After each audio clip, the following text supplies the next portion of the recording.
Go see the video.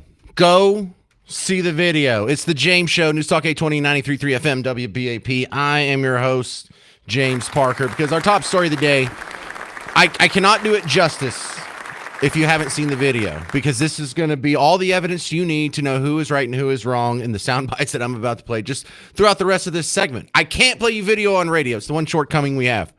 But it is on the WBAP Facebook page. It is on the WBAP Twitter feed. In fact, Trina had it up before I saw anyone else put it up. And go see it right now. Because we're going to start with just the facts of what happened around this shooting in Minneapolis with ICE. And then we're going to get into the sort of interpretive part of it. But first, let's just start with the facts. Just what do we know? Facts on the ground before we get anyone excited. Minneapolis police chief described from his point of view and the facts that he understood at a press conference right before the show. This morning, Minneapolis police officers received a report of federal law enforcement being involved in a deadly force incident, meaning shots had been fired. Minneapolis police officers responded to the scene. We arrived and found a woman with a gunshot wound to the head. Life-saving measures were performed at the scene, including CPR. The woman was transported to Hennepin County Medical Center, where she has since been pronounced deceased.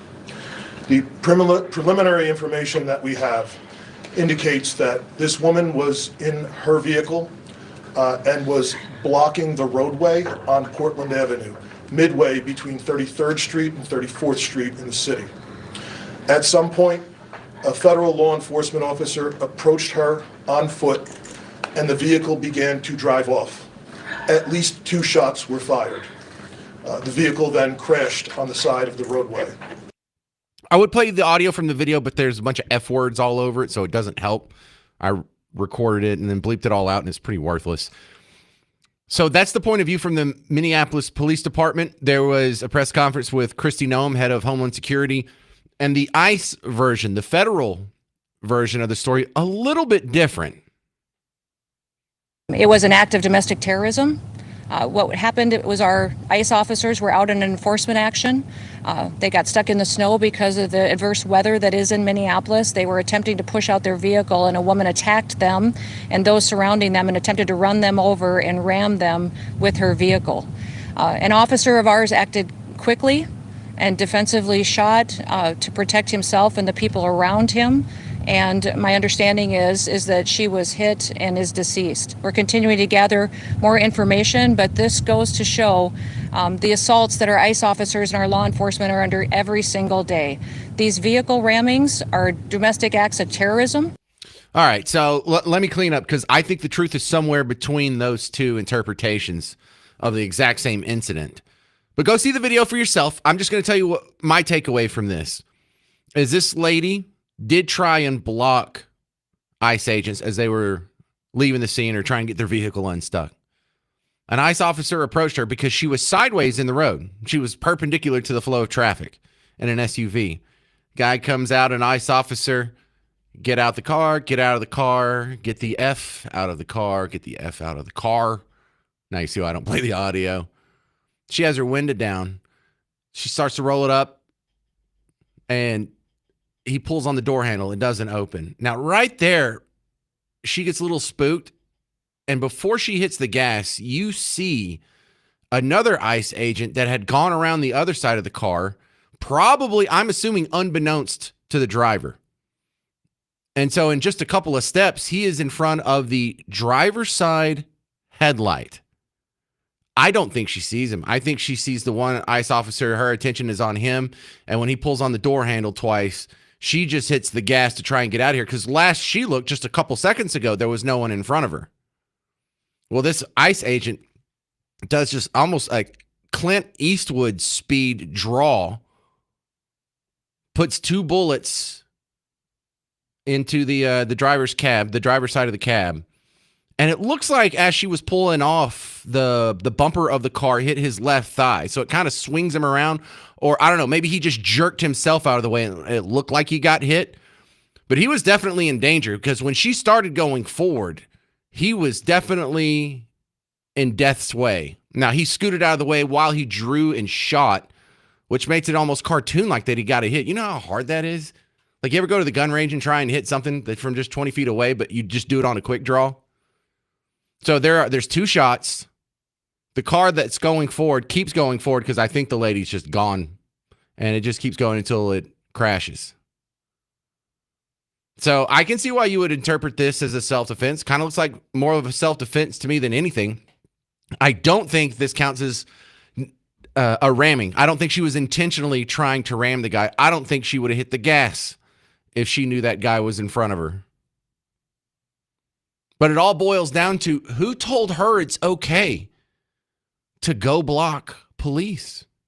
Who told her that? Because that's not what she was doing her entire life until she was told to do it by her political party, by her academics and her professors and her preferred celebrities, her preferred media entities. Does she listen to MSNO or CNN or ABC, NBC, CBS? Does she watch The View? Because they've all been telling her that that's what you need to do.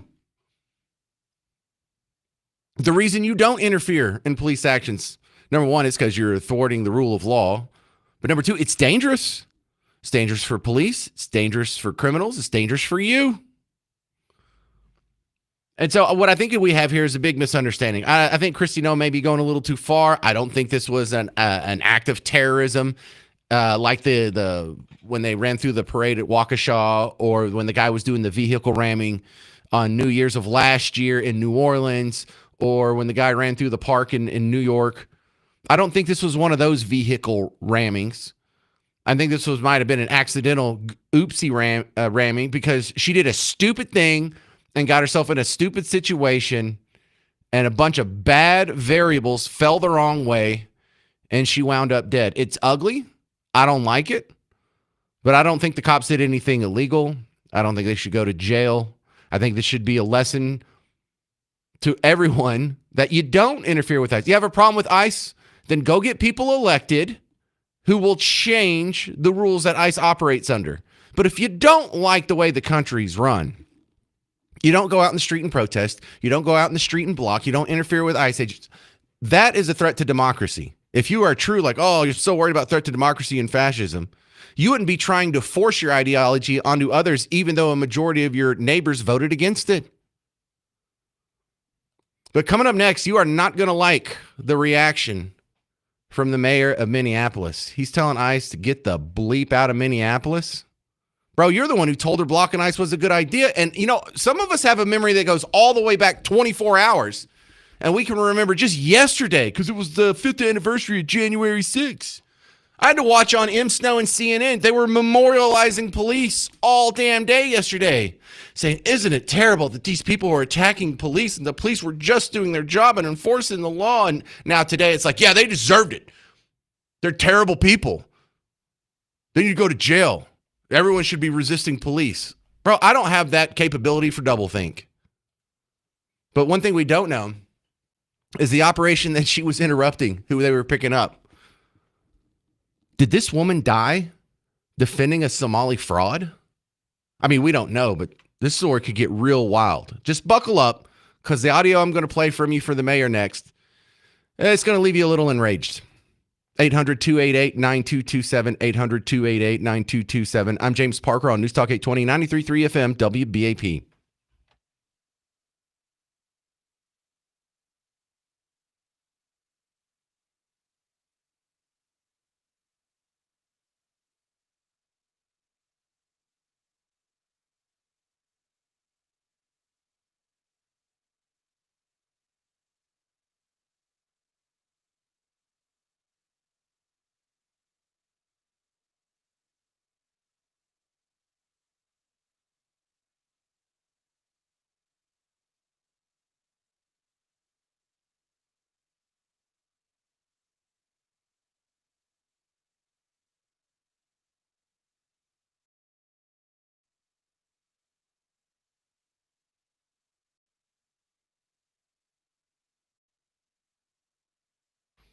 Hey, sports fans, James Parker here for the Prize Picks app. Now, regular old school fantasy sports flops during the playoffs because they end when the regular season ends.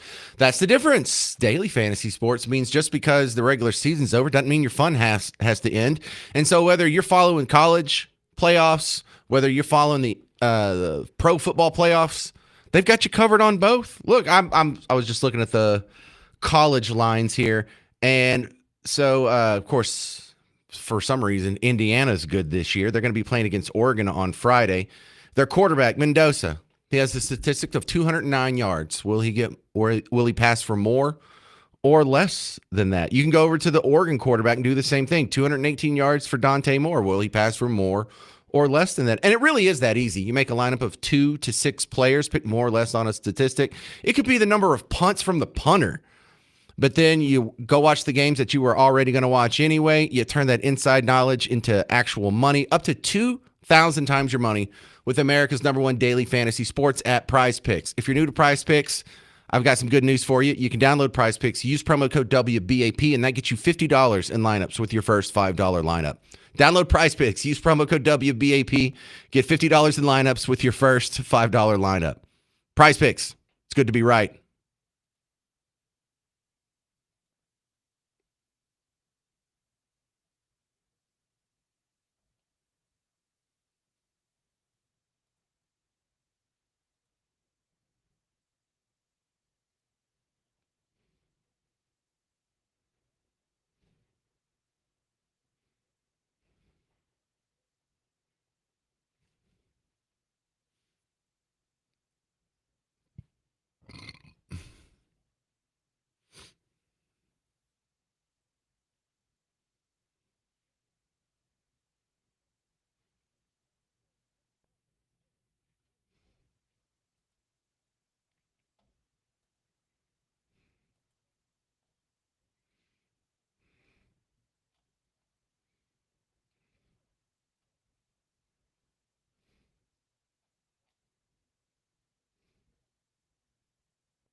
Well, this Minneapolis mayor is a real peach. You're going to love him. It's the James Show, News Talk 820 93.3 FM, WBAP.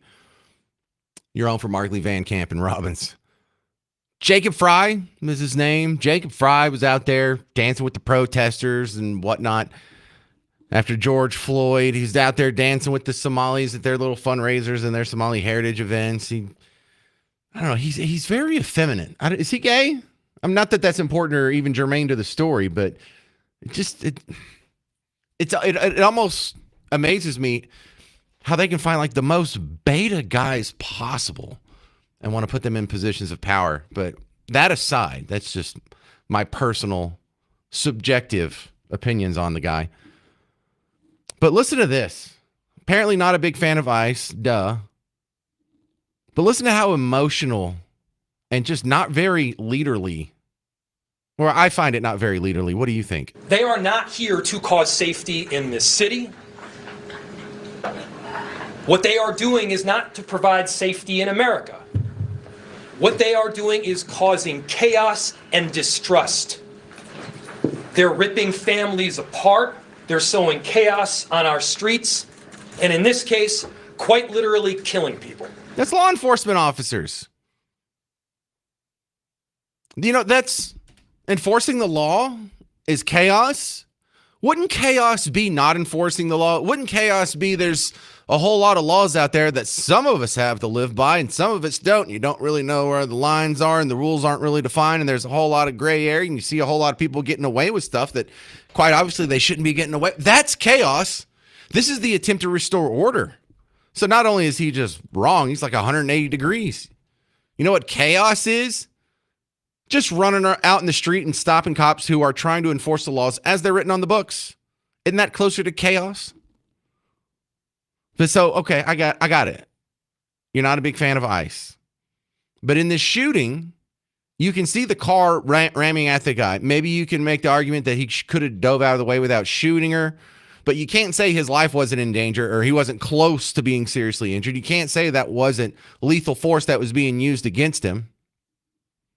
But still, from what he saw, and again, I don't want you to trust me. I want you to go to the WBAP X feed or Facebook feed or whatever you got to do to go see the video yourself. He sees that, and he thinks the ICE defense is, he says BS here, but it's bleeped.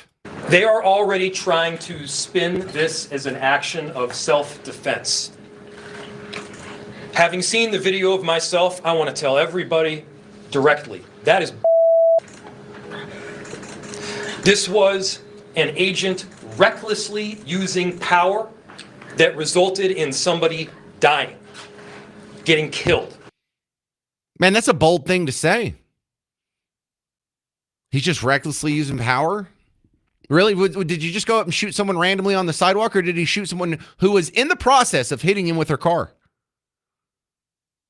Boy, that's just dangerous what he's saying there. Because, look, there's a little bit of danger here in missing the diagnosis on what happened here. Because if anything, a lesson we should at least put in the bullet points is, hey, let's stop interfering with ICE. Let's stop blocking the streets. Let's probably not try and hit them with our cars either. Can we do that? That might minimize the violence between ICE and the citizenry. But that's not even one of the things that's suggested. The blame, according to this guy, is just 100% on the ICE agent, nobody else. And now they need to GTFO. And I have a message for ICE. To ICE, get the out of Minneapolis. We do not want you here. Your stated reason for being in this city is to create some kind of safety, and you are doing exactly the opposite. People are being hurt. Families are being ripped apart. Long-term Minneapolis residents that have contributed so greatly to our city, to our culture, to our economy are being terrorized, and now somebody is dead. Boy, this takes a lot in the context of what else has been in the news for Minneapolis lately. So let me get this straight. A few thousand immigrants come here. They rob you blind for about $9 billion. They embarrass the snot out of you. Do you tell them to GTFO? Do you tell them to get out? Or the law enforcement officers who are trying to remove them? And then fantasy upon fantasy. After calling the ICE the worst things ever, GTFO, they're just sowing seeds of chaos and destruction and hatred. Now they're saying we're the hateful ones and they're going to meet hate with love. What manner of fantasy is this? We are better than a bunch of ICE agents being deployed to cities around the country and ripping apart families and communities. We're better than that. And so we are going to meet that hate with love. We are going to meet that despair with hope. We are going to meet that injustice with constitutional justice ourselves. Hang on a second. I'm just tired of what we believe being framed as hate. And wanting to enforce immigration law is hate? You sit here and call us racist, sexist, bigot, homophobe. You sounds like you're the hateful one. What do we call you? What do we tell you need to do? Stop listening to people on TV. Stop believing people like Jacob Fry. Stop blocking ICE officers. That doesn't sound very hateful. I mean, when you look at the issues, hey, maybe we should look into these people who are robbing the taxpayers blind. Hey, maybe we should shrink the size of government. Is that really hateful? So once you couch it like that, I mean, it's so hard to argue against them. No, I'm on the side of hate.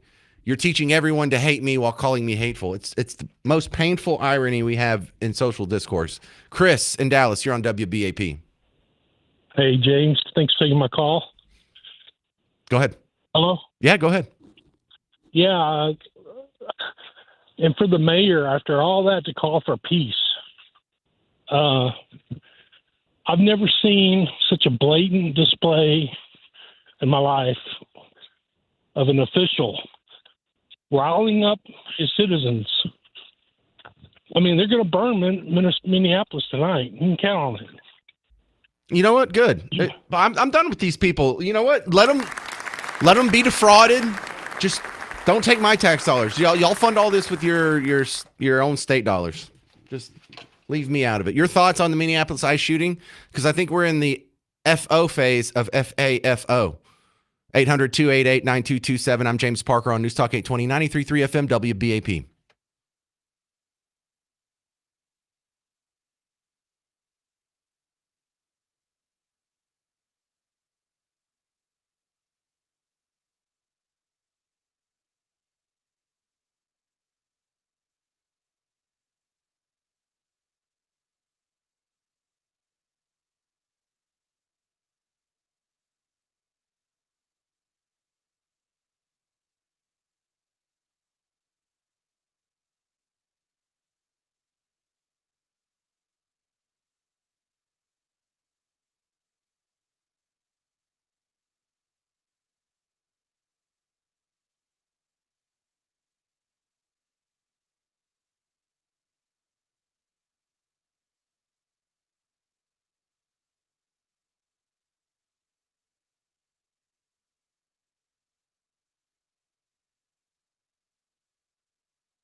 And I have a message for ICE. To ICE, get the out of Minneapolis. Well, that's not very nice. That's the mayor of Minneapolis, Jacob Fry, after an ICE shooting, kills what they're describing as a middle-aged white woman. She probably wouldn't be too happy to hear about that because I think she was only 37. She appears to be a middle-aged white woman. But she saw ICE doing a raid in Minneapolis. One of the ICE vehicles got stuck in the snow while they were trying to remove it. She decided that she's going to pull her vehicle perpendicular in the middle of the road and block them. They told her to get out of the car. They come pull on her door handle. She tries to take off. And I'm giving her the benefit of the doubt. I don't think she knew that an ICE agent was in front of her car because he had just kind of, I don't want to say snuck up on, but it was quickly moving and there was a bunch of distractions. She was probably looking at the guy that pulled on her door handle and didn't see him. Well, she hits the gas. He fires as she's bumping him with the car. Headshot. She's dead immediately. Crash. And now Minneapolis probably is going to burn tonight. But I think the caller earlier, I got to agree with that. I was kind of thinking the same thing too. They're showing live pictures and you can go on social media and see people are hollering and hooting in the street. We are awaiting another press conference. This is expected to be with Minnesota Governor Tim Walz to deliver an update on the fatal shooting. But I think most of us, I can't get past this little soundbite here. She appears to be... No, wait, not that one, not that one. Stop it. And I have a message for ICE. To ICE, get the out of Minneapolis. What? People are giving their lives now to defend illegal immigrants? People are now giving their lives to thwart ICE? You know, this lady isn't inherently against deportations. It's not the deportations that have her upset and in the street. She didn't block any ICE activity when Barack Obama deported 5 million people. She's out there because the TV told her to. She's out there because social media told her to. She's out there because Jacob Fry and Tim Walz told her to. More people are going to be out there doing the same mistake that she's making based on their reaction to this. Because look, even if you don't agree with what ICE is doing, you could say, yeah, they're tearing families apart, but also we shouldn't interfere with law enforcement officers while they're in the middle of executing their duties as law enforcement officers. You could just at least throw it in there. Even if you don't have to ideologically agree with me to be an honest or safe or rational person. But you do have to throw it into the mix somewhere. So Kristi Noem says this looks like self-defense to her. She takes it a step further, says this was a clear act of domestic terrorism. I don't know if I'd go that far. I think this was just some idiot woman who got too far along in the old FAFO, and now she's in the FO phase of FAFO. See, as you can see, the more you around, the more you're going to find out. Now, we've had some smart responses already on Facebook and email, parker@wbap.com. I'd love to hear from you too. Robert on Facebook says, recklessly using power, in quotes. Jacob Fry said ICE agent was recklessly using power. He says, that proves that even to that a-hole, he knows that ICE has the authority. That proves that the woman who was shot was not following ICE authority. All the people that were flipping the bird to the authority and throwing things at the vehicles as they were pulling out should be charged and jailed for their acts of mischief, behavior, and vandalism. Well, I don't agree with the flipping the bird part, but if you're throwing things at vehicles, because flipping the bird doesn't stop anybody from doing anything. That's a hand gesture. But if you're actively interfering with a law enforcement officer while they're in the execution of their duties, absolutely. They should all get the January 6th treatment. Gary sent me a Facebook message. She says, Jacob Fry and Tim Walz have been used in rhetoric to incite people to attack federal ICE agents. This Minnesota is under attack line from Walz, and ICE creates danger from Mayor Jacob Fry. The attack on ICE could also be attacked to distract from the fraud stories. Well, I don't know if it's a tactic because they didn't tell that woman to go sacrifice her life and, make a boo-boo like that. I think it's convenient, and they're going to try and make as much hay out of this as possible because, we've been getting a lot of news out of Minneapolis in the last year. Hell, we've been getting a lot of news out of Minneapolis since what? George Floyd? Can y'all stop being in the news? Or can y'all do something good in the news? Maybe Vikings win a Super Bowl or something. Rick and Past Christiane sent an email, parker@wbap.com. He says, James, isn't it likely that the mayor is implicated in the child care fraud and desperately needs a race riot or insurrection to get the spotlight off of him? Good show. Well, thank you, Rick. Yeah, I think that would they would love a change of topic in the national discussion, but I don't know if this is going to do it. I think this is just going to pile more manure onto the hill that they've already created for themselves. All right, hey, I've got some awesome news here. The James Show is going on the road. Yeah. We're going to have another event, but this time it's going to be a live remote next Thursday, so a week from tomorrow. Today's Wednesday, right? And it's going to be called Parker's Pours. I wanted to do Third Thirsty Thursday, but that kind of sounds stupid. So Parker Pours. We're going to go, the James Show is going to be broadcasting live from the Omni Fort Worth bar. The bar at the lobby is called Whiskey and Rye. So we're going to start this next Thursday, but it's going to be every third Thursday of the month. We'll invite you and other listeners to join us, come hang out, see the show. I understand if you're working till 5, that's cool. We're going to do a little bonus action here. After the show, I'm going to hang out for a couple hours. And if I hang out too long, I might just have to get a room at the Omni instead of trying to swerve home. But no, hang out. It's a great venue. The Omni Hotel, right downtown, across the street from the Fort Worth Convention Center. If you don't know where it's at, just ask your phone. Your phone knows where it's at. But hang out with me. Amazing venue. You can have fun meeting me. And really, the cool part is meeting other WBAP listeners. So come on out. Whiskey and Rye. Next Thursday, I'm live from 2 to 5, and then I'll be there guaranteed from 5 to 7, but probably a little later. And if I need to bribe you to show up, we're going to have 4 gift certificates to the Omni Fort Worth that are $50, or actually for Whiskey and Rye. So if you want to win one of 4 $50 gift certificates to Whiskey and Rye, come on out. I'll find out some way to give those away, but come join me as the James Show goes on the road next Thursday. Coming up next, more audio updates, and maybe this press conference from Tim Walz seems to be starting. Yeah, there it goes. Yeah, there's some guys introing him now. So you'll hear the Tim Walz press conference on the Minneapolis shooting next on News Talk 820, 93.3 FM WBAP.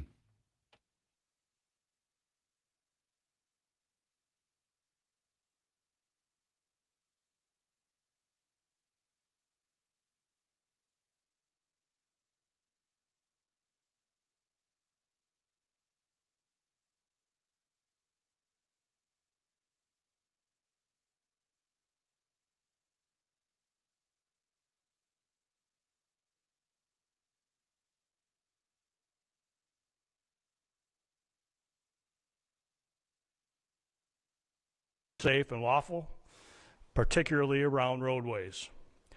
We will join with our partners to support safety while respecting the right to protest.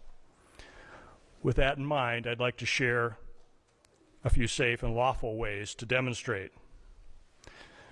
Minnesotans can safely and legally express their views in many ways, including getting together peacefully with others in public spaces, marching or walking, not on roadways, making your voice heard through chants, speeches, and displaying signs, being present in public areas where pedestrians are allowed, gathering in designated or permitted areas, and these actions will allow people to express themselves while protecting the safety of everyone involved.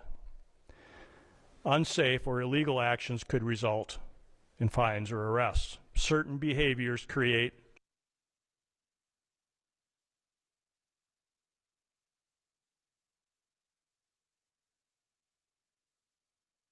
748-8001. Democrats, your line is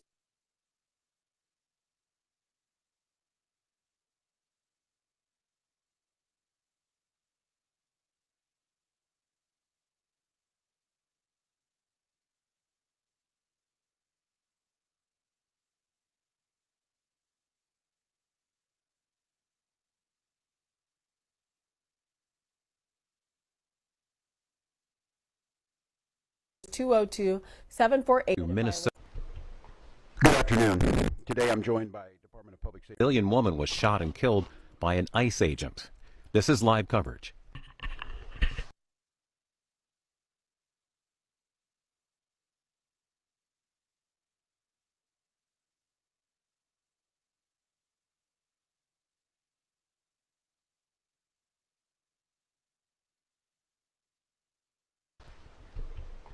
Good afternoon. Today I'm joined by Department of Public Safety Commissioner Bob Jacobson, Colonel Schaefer of the Minnesota National Guard, and Colonel Bogojevic of the Minnesota State Patrol. This morning we learned that an ICE officer shot and killed someone in Minneapolis. My deepest condolences to the family, to the loved ones who had to learn about this tragic event on national television.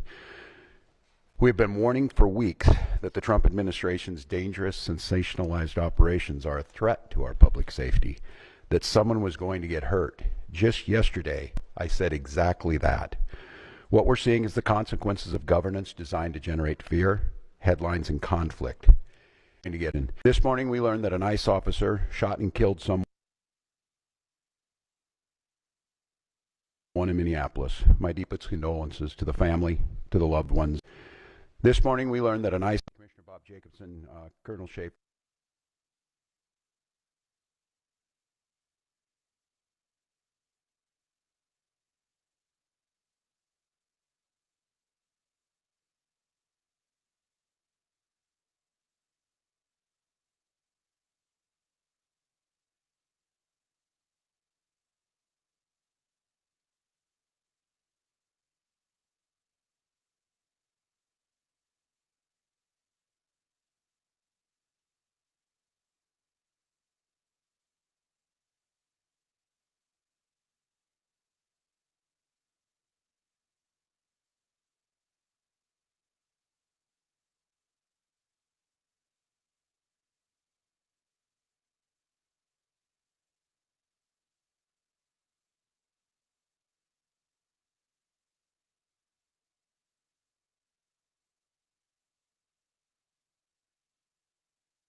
All right, you're about to hear from Tim Waltz. He did a press conference. He's in the middle of it right now. It's the James Show, News Talk 820, 93.3 FM, WBAP. I am your host, James Harder. Oh, calm down. Calm down.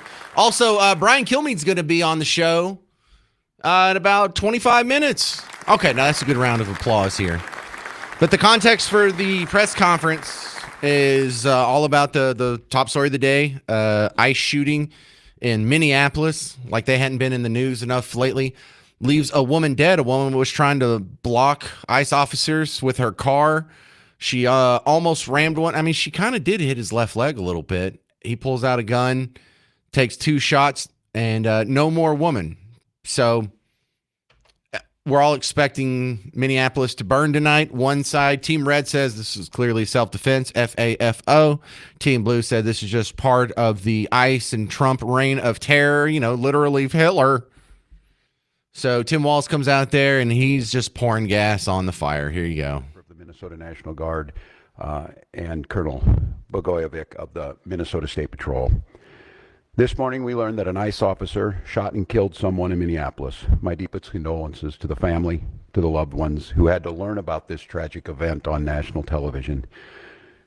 We have been warning for weeks that the Trump administration's dangerous, sensationalized operations are a threat to our public safety, that someone was going to get hurt. Just yesterday, I said exactly that. Someone didn't get hurt from doing what Trump said. Someone got hurt from doing what you said.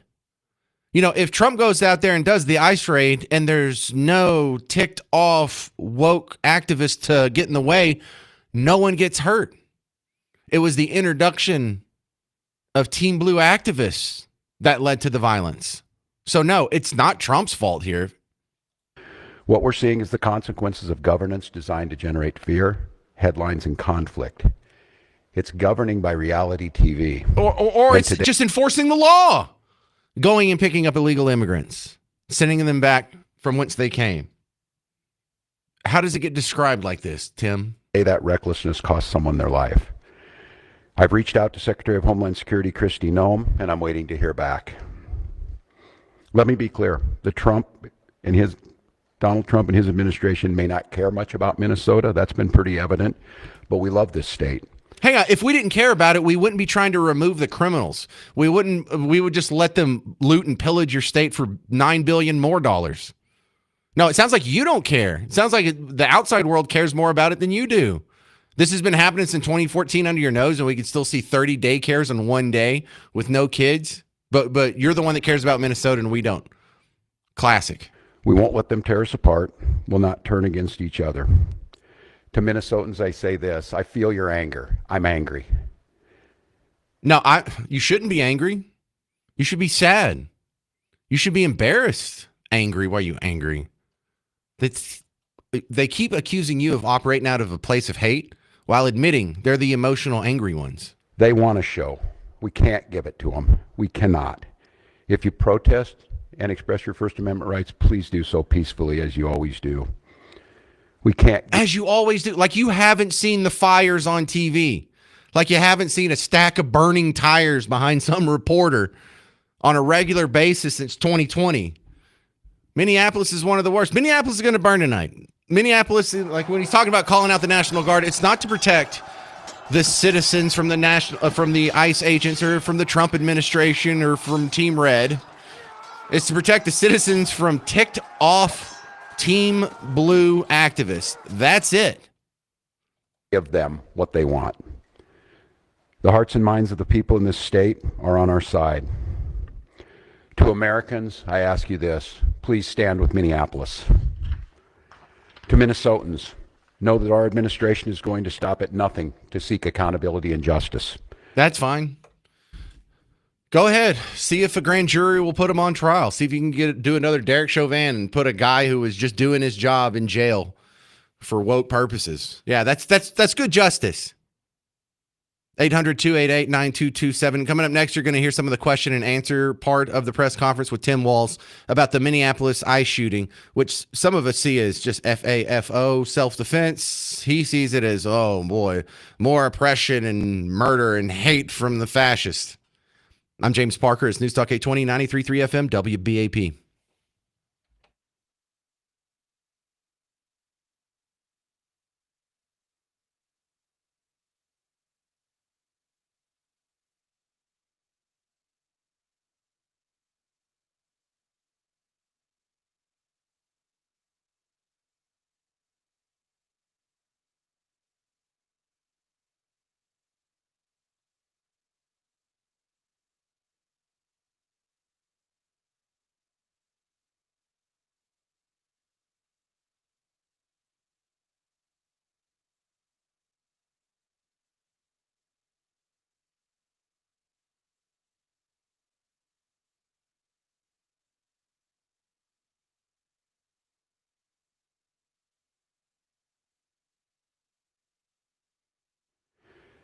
And from here on, I have a very simple message. We do not need any further help from the federal government. To Donald Trump and Kristi Noem, you've done enough. There's nothing more important than Minnesotan safety. I've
training at our sites, training sites across the state. What it is, and in the National Guard, you give a warning order, which is a heads up of something could be coming. That just allows people to think about what they would need, what it would mean to mobilize, what it would mean to put them in. And I could let the general talk a little bit about this. Obviously, since the summer of 2020, we had a lot of work done on teams being ready to make sure that civil unrest. And what that means, and I think Commissioner Jacobson was very clear, and I want Minnesotans to hear this from me, the desire to get out and protest and to speak up to this administration of how wrong this is, that is a patriotic duty at this point in time, but it needs to be done safely. And I think the commissioner simply just laid out some of those parameters. We can do that. This is the peaceful resistance that we need. Simon, you want to say a few things about what that means to have them on the ready? Yes, sir. Thank you, Governor. So for the military, Minnesota National Guard is comprised of 13,000 soldiers and airmen. We live all across and work throughout Minnesota. A warning order is just an initial step to increase your preparations. The Minnesota Guard is always prepared to respond and support state agencies and the citizens of Minnesota. So what that means for us today is just some additional checks on equipment that is ready at all times, and maybe some additional phone calls to service members who might be activated, but no activations. We are embedded with our state agencies here at the Operations Center to just continue parallel planning in the event that we are needed to support. Thanks, General. And I would make note, Mary, and to Minnesotans on this about the National Guard, they're there to protect you and protect your constitutional rights. These are our neighbors. They don't wear masks. They don't bust in from somewhere else. They're not here to cause hassles to you or what we saw today, the tragedy. Having them at the ready to make sure, because when we see these types of things happen, and we saw it after the murder of George Floyd, there's folks that want to cause chaos. There's the disruptors in it. And while the vast majority of those protests were peaceful expressions of First Amendment rights, there were those that destroyed property and put people at risk. The National Guard is there to make sure that peaceful protests are able to be done, and that those that want to do the destruction are stopped from doing that. Yes. Yeah.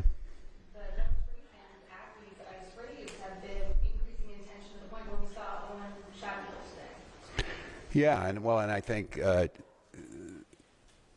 apparently by a federal agent, not by Minnesotans who were there to express their First Amendment rights.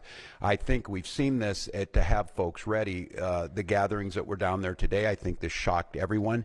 People showed up as they should. There's people putting flowers down on a memorial. There's people expressing their anger. It's just as these situations develop, we decide when we need to move these people out. And I think the local reporters know well on this. Both unfortunately and for us, the upside of this is that we're very good and we've had practice at this. And I just want to again implore Minnesotans. I am not telling you not to express your anger or your frustrations or the outrage that we have. Look, this was This was totally predictable, as I said it yesterday, and it was totally avoidable. And I just want to remind you, too, that local law enforcement, we get no coordination. They don't tell us they're coming. They don't say why they're sending the largest deployment in American history to Minneapolis. They're not making us any safer. We don't have any of that coordination. They should be talking to us when we do these things. Let us know. We're going to be down here. This is going to happen. We don't have that. So when you see local law enforcement or state patrol, or if it would take the National Guard, we're there responding to the chaos they've created too. But our role is to make sure that we're protecting Minnesotans so that something like this doesn't happen. I have not. The question was, have I spoken to the individual's family? No, we do not have a definitive ID on this individual. And I look, I'm going to note to all of you, I think it's really important, and the professionals do this, and they train me to do this. This is an open investigation. You need to be very careful about it. I know that many of you, myself included, have seen a very difficult video to watch, one where there's a family member watched their family member be shot and killed in front of them. It's beyond me that apparently from the federal government, from the Homeland Security Director herself, has already determined who this person was, what their motive was, and they hadn't even been taken out of the vehicle. We're not living in a normal world. And so, no, I have not. And I want to be very careful because I know how painful this is. I know how painful it is right now. I'm saying person and all that. This is a human being. This very well is an individual's child, a parent, and we don't know that yet. So, no, I have not. But once we do, we will. So, yes. Please.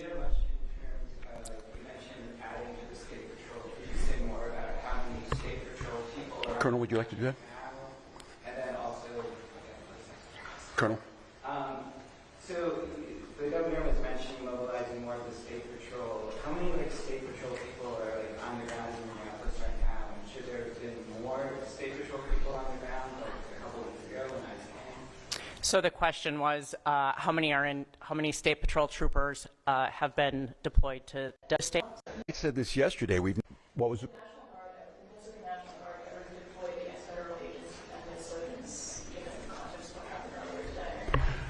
Well, I said this yesterday. We've never been at war with our federal government.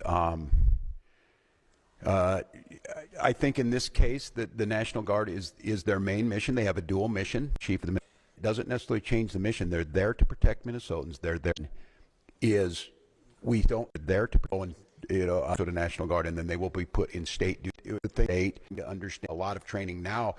I don't know what to tell you, and I don't quite know how to respond to the question other than my primary responsibility as governor is the protection of the people of Minnesota. And you can be assured, whether it's the state patrol or whether it's the National Guard, their deployment is there to protect Minnesotans from whatever it is. If it's an act of nature, if it's a global pandemic, or in this case, if it is a rogue federal agent. I don't know at this time, and I want to be very careful. It's unprecedented that we have the federal government's already determined exactly what's happened here and the motives of an individual that we don't even know it's an act to tell you. And I total chaos. Hey there, fellow Texans. Welcome back to the James Show. News Talk 820 93.3 FM WBAP. I am your host, James Parker. And on your behalf, I was just watching the Tim Walz press conference that's still going on. He's still taking questions.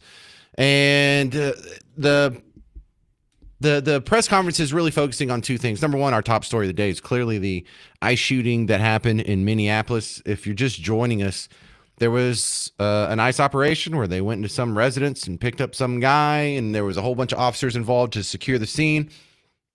When they were trying to leave the scene, one of the cars got stuck, and sometime during the process of trying to get the vehicle unstuck, some lady decided that she was going to show up and block the road with her SUV.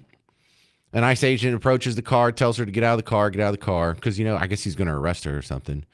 Another ICE agent had gone around the car and was coming up the front. And so when the first ICE agent was pulling on the door handle, she hits the gas. I don't think she knew she had an ICE agent in front of her.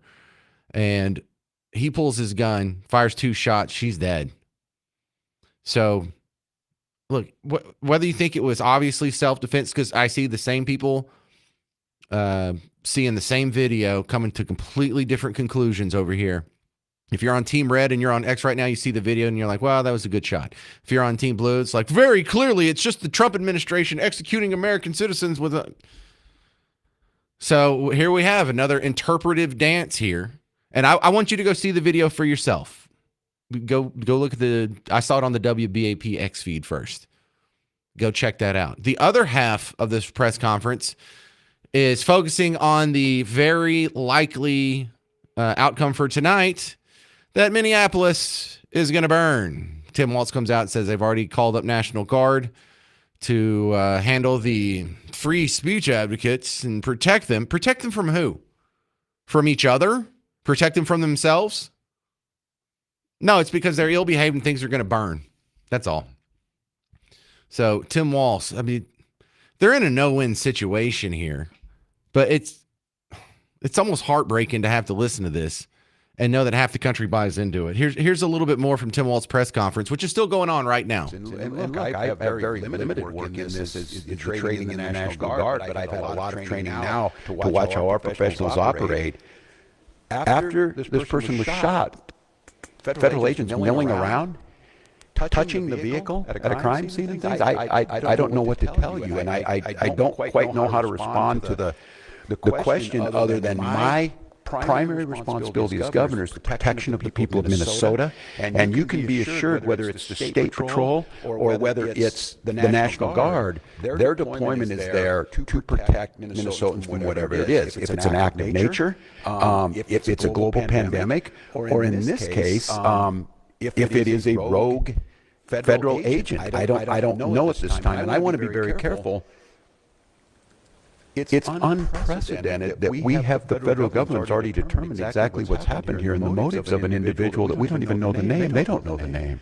And that's very difficult. So, yeah, geez, we don't know what the motive is. For the lady who was turning her vehicle sideways in the middle of the street, actively blocking an ICE raid, we know what the motive is. It's built into the action. Like, well, I don't know what the motive of the guy is who robbed the bank. I mean, we don't even have his name yet. Like after the Charlie Kirk shootings, like, well, I don't know what the motive of the guy is. I mean, we don't even know who he is yet. You know what he was doing shooting Charlie Kirk. You know it's over politics. It's not like Charlie Kirk owed him a bunch of money or stole his girlfriend.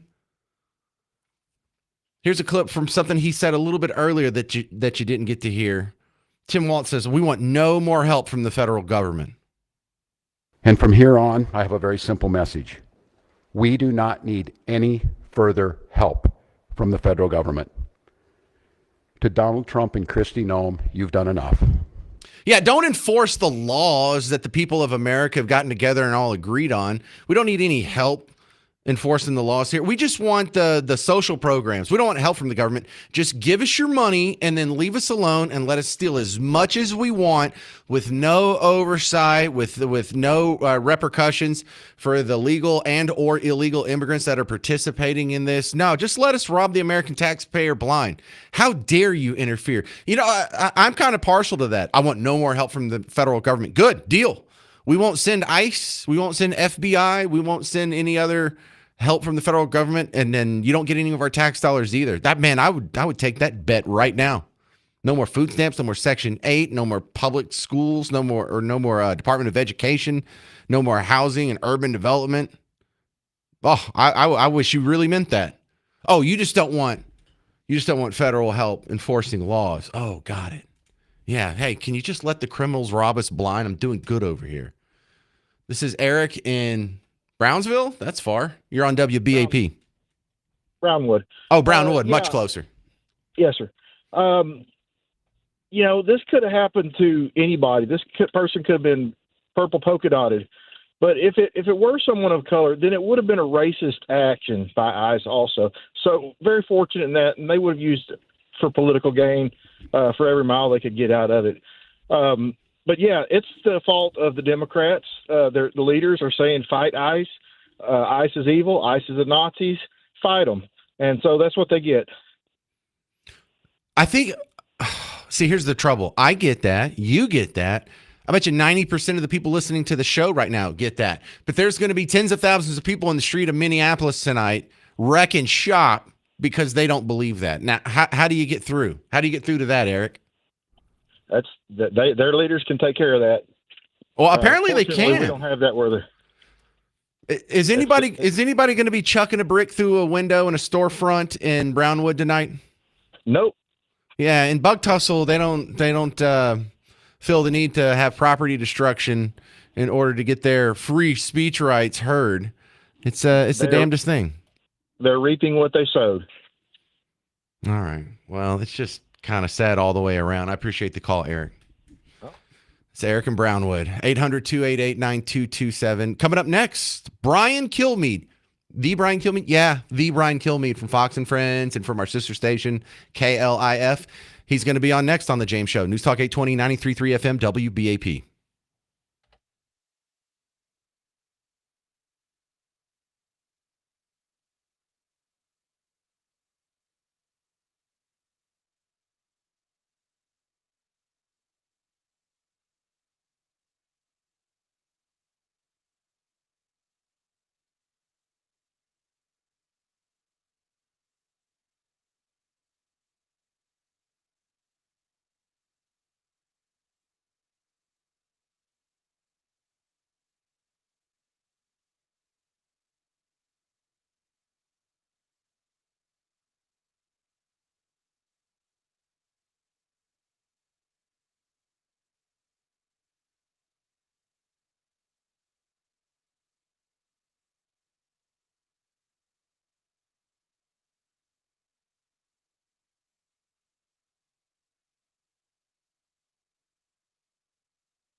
Well, one more. Dana.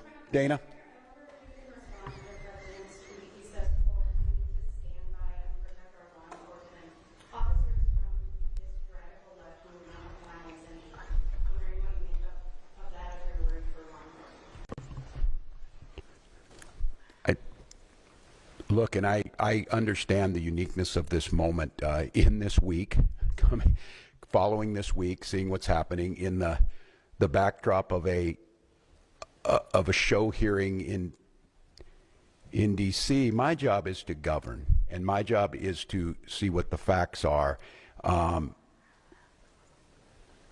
This happened a couple of hours ago, and we're already pitting American against American.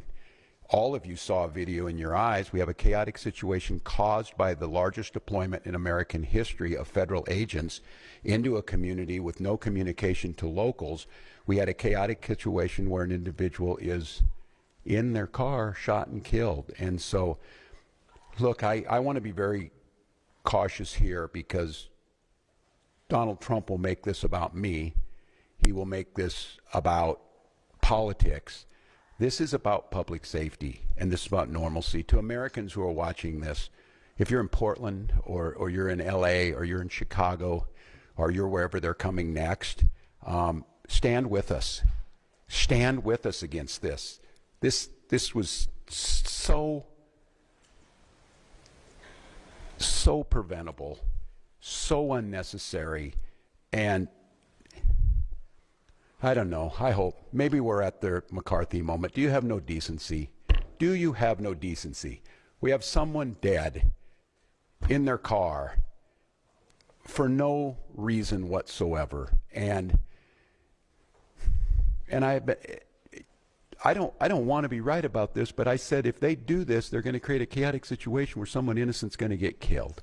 And they did it. And now we hear more political rhetoric. Enough. Enough is enough. And so to Minnesotans, don't take the bait. Do not take the bait. Do not allow them to deploy federal troops into here. Do not allow them to invoke the Insurrection Act. Do not allow them to declare martial law. Do not allow them to lie about the security and the decency of this state. And let's let this investigation play itself out. Let's make sure we protect our neighbors. I encourage you to use your First Amendment rights and all of your constitutional rights, but do so in a peaceful manner. We'll gather back with you as soon as we gather more information that needs to be put out. But again, stay safe, Minnesotans, and we'll be back with you. Thank you, Bob.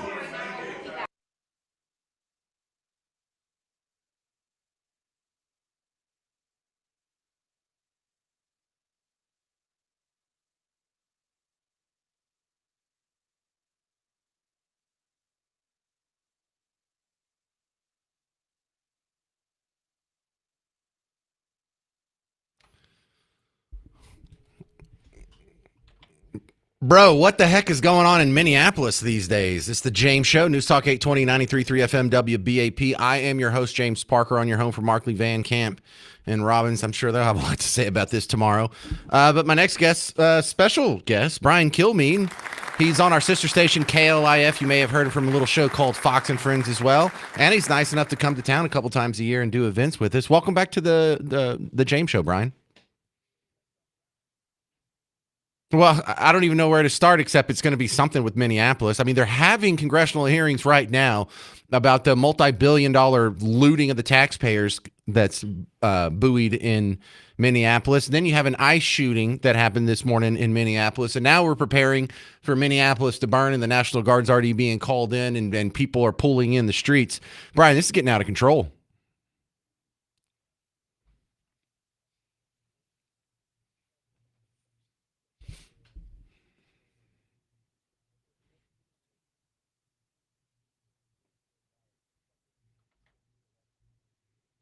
Well, we know how he gets reelected. Somalians.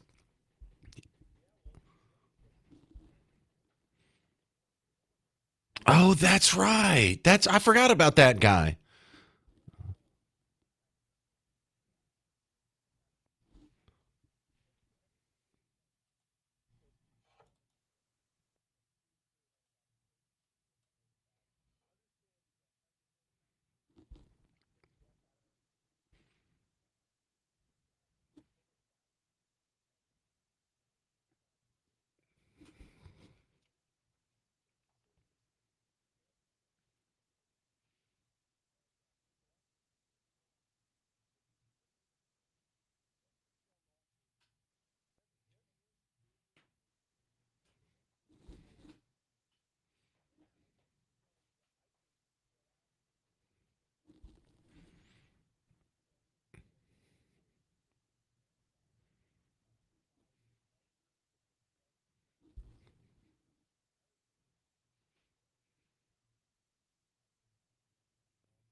Brian Kilmeade, I'm not sure everyone's heard the soundbite, so let me play that real quick. And I have a message for ICE.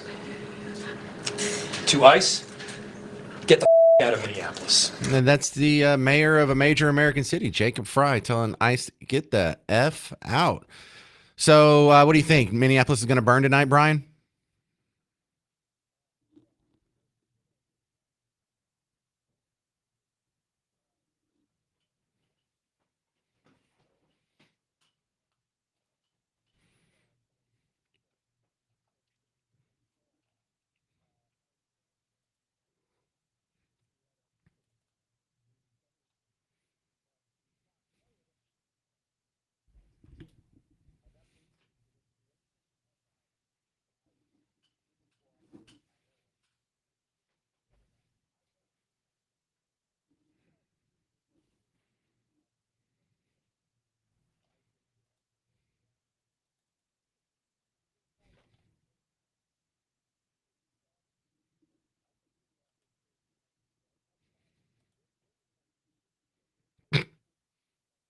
They are great.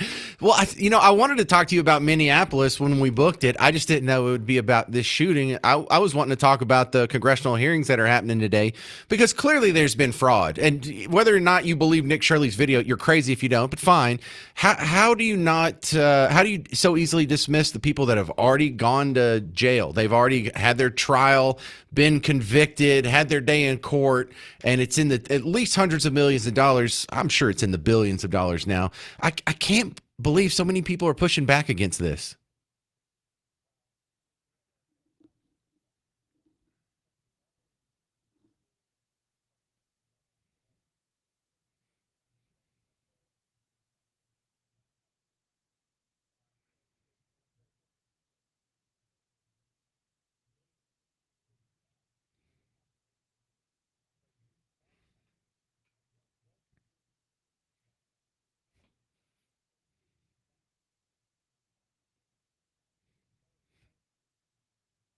I bet. Well, also, the FBI just had a press conference in Boston yesterday. A couple of Haitian immigrants were doing a food stamp fraud to the tunes of millions and millions of dollars as well. So, I don't want to just selectively pick on Somalians. Any immigrant or any American who is committing fraud against the American taxpayers, send them to jail. And if they're not American, send them back to wherever they came from.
Well, Brian Kilmeade, I hope you're right about the racial accusations not working anymore, because we had another story down here in Texas where Texas Southern University has millions and millions of dollars missing after an audit, and one of the reasons suspected why they can get away with it is no one wants to go after an HBCU for fears of being called racist.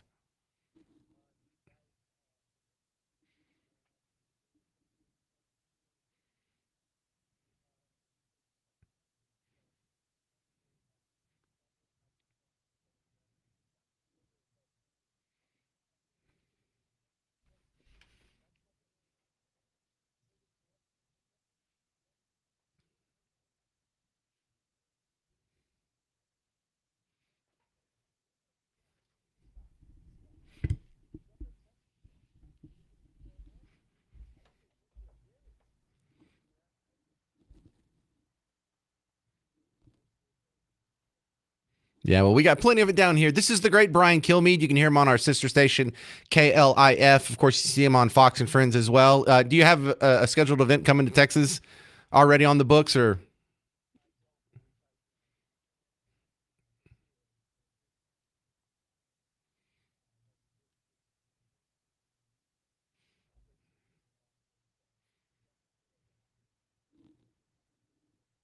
All right. Thank you very, very much. Brian Kilmeade on The James Show. And I'll let you know when he comes to town. It's not going to sneak up on you. I went the last couple of times, and this one won't get past you either. All right, coming up on the James Show, I wanted to talk about the other big story coming out of Minneapolis. They're having the congressional hearing on the taxpayer fraud, and you'll get updated on that next. 800-288-9227. It's News Talk 820, 93.3 FM, WBAP.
All right, quick updates on the Minneapolis ICE shooting. Minnesota Star Tribune has identified the ICE shooting victim, Renee Nicole Good. They say the mom, Donna, has identified her daughter and told the Minnesota Star Tribune herself. Now, that's according to the Minnesota Star Tribune. I was seeing other names earlier, and I just wanted to tap the brakes on actually reporting that until someone a little more believable than Maverick on Twitter says so. Someone else pulled up her account. Oh, man. Is this from not True Social? What's it? Blue Sky? She has pronouns in her bio. I feel sorry for her either way. I'm sure she politically disagrees with most of the people listening right now. But the problem is she believed the people on TV. She believed people like Tim Walsh. She believed people like Jacob Fry. She's not actually upset about deportations unless she's told to be. She never blocked any ICE activities when Barack Obama was deporting 5 million people. In fact, nobody was. It's just like the guy, I'm sure you didn't hear this, but a few months ago, a guy called in and it said he's upset about cops killing people unarmed. It's like, well, name one white person that was killed by cops unarmed that you got upset about. And he couldn't. And I was trying to explain to him, you're not really upset when the cops misbehave. You're upset when the media tells you to be upset about cops misbehaving. You don't sit there and listen to the police scanner and keep an eye. You're not just some advocate for justice who's a watchdog over the powers that be. You're an easily manipulated by your emotions automaton who is being exploited by Team Blue to accomplish political goals. People are now losing their life over it. And if you're on Team Blue, you got to love this. This gins up so much hatred for ICE, which you already hated, and you wanted people to hate too. So now you have an excuse to drill this in the ground, whether it's a true story or not. But yeah, so this lady being reported now, Renee Nicole Good. Man, super sad. The other thing going on, that's probably my second biggest story today. Also, Minneapolis Central. It's not all Minneapolis, but they're having hearings in Congress yesterday and today about this. Now, I get jealous here because the way Team Blue politicians and media people talk about Somali immigrants, I wish they talk like that about me. They've never talked about me and you and straight white males or Christians like this. You know, these people, we can't do anything without these people. All of the accomplishments of Boston are because of the awesomeness of the Somali people. It's, excuse me. And I'm not picking out some weirdo that said that. That's the mayor of Boston. Okay. This was Mayor of Boston, December 22nd, Michelle Wu. You cannot talk about any achievement that the city of Boston has had in safety, jobs, and economic development, in education, without talking about the Somali community that has lifted our city up. We are proud and we are grateful for our Somali community and for our Somali American neighbors. All right, that's enough of that. And what do they say about my community? Racist, sexist, bigot, homophobe, white privilege, toxic masculinity, just everything negative. I'm literally Hitler. I support apartheid and fascism and Nazism and the KKK. And that was the Boston mayor now almost 3 weeks ago. Yesterday in Boston, the federal prosecutor with the FBI standing behind her had a press conference. Now, this isn't about Somali immigrants. This is about Haitian immigrants. But they're defrauding their food stamp program as well. We are announcing federal charges against 2 men, Antonio Bonner and Saul Elisme, for large-scale SNAP benefit trafficking. Bonner, a naturalized U.S. citizen from Haiti, owned the Jesuela Variety Store. Elisme, a lawful permanent resident also from Haiti, owned the Saul Mache Mixe store. These 2 businesses were co-located within a single storefront in Boston. To be certain, these were not supermarkets. They were not full-service groceries, It would be a huge stretch to even call them convenience stores. The Josuela Variety Store is less than 150 square feet in size, smaller than some bathrooms. I think that's about the size of the studio I'm in right now. Coming up next, how much money do you think these people were stealing? How much money do you think they were getting in air quote food stamps every month? And how much do you think it compares to like a regular grocery store's food stamp receipts? Oh, it's even worse than you think. Oh, it's higher than that. Find out next on The James Show. 800-288-9227. 800-288-9227. All right, coming up a week from tomorrow, The James Show is going on the road, so you can come on out and see me live. I'm going to be in Fort Worth, my Tarrant County friends. We're going to do what's called the Parker Pour. This is something we're starting. It will be on the third Thursday of every month, and we're starting it off at the Whiskey and Rye. It's a bar that's at the bottom of the Omni Fort Worth.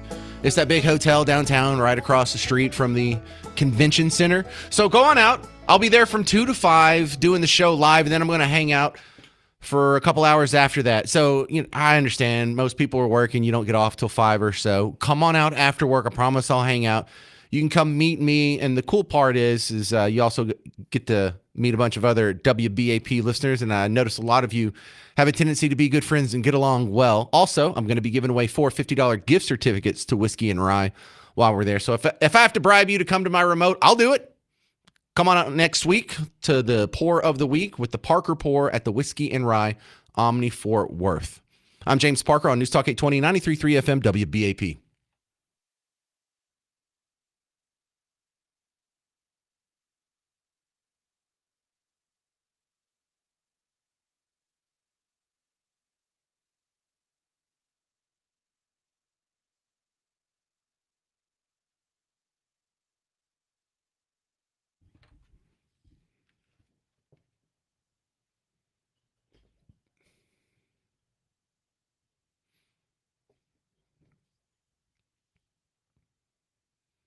Hey, homeowners. James Parker here for RhinoShieldDFW.com. Now, there's a lot of people who are shy about looking into this because they think they can't afford it or it's kind of expensive. They don't have the money right now or jeepers, I got to check with my accountant. But there's a lot of people out there where money's not really an object. They just want what's the best, what is going to last the longest and look the best for longest, what's going to actually perform better, what is going to give me better statistics and better performance. Well, if money's no object, then Rhino Shield wins hands down because it does a lot of things paint just can't. If for one thing, it's thicker than paint, which gives you an insulating factor. They measure it at a 6.9 R factor. I don't know what that means, but apparently it'll lower your energy costs. It blocks 90% of UV sun rays. It's water resistant, and it's 8 to 10 times thicker than paint, but it still keeps the surface texture. It looks better than paint. It doesn't fade nearly as fast as paint. I don't want to say it never fades because some of them have been around for 25 years and maybe lost a shade or two, but it's minuscule compared to the quick, nasty fading that paint does. And the reason why it's so effective and so awesome, it's a space age technology. It's sort of like the the nano ceramic particle technology. They use that on the space shuttle for dealing with the heat on re-entry. Well, we can slap similar technology on your home, and guess what? Then you never have to paint your house again. It increases the resale value, prevents mold and mildew, 25-year transferable warranty, A+ rating with the Better Business Bureau. You have no excuse to not go to RhinoShieldDFW.com.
Hey there, welcome to the James Show, News Talk 820, 93.3 FM, WBAP. I am your host, James Parker.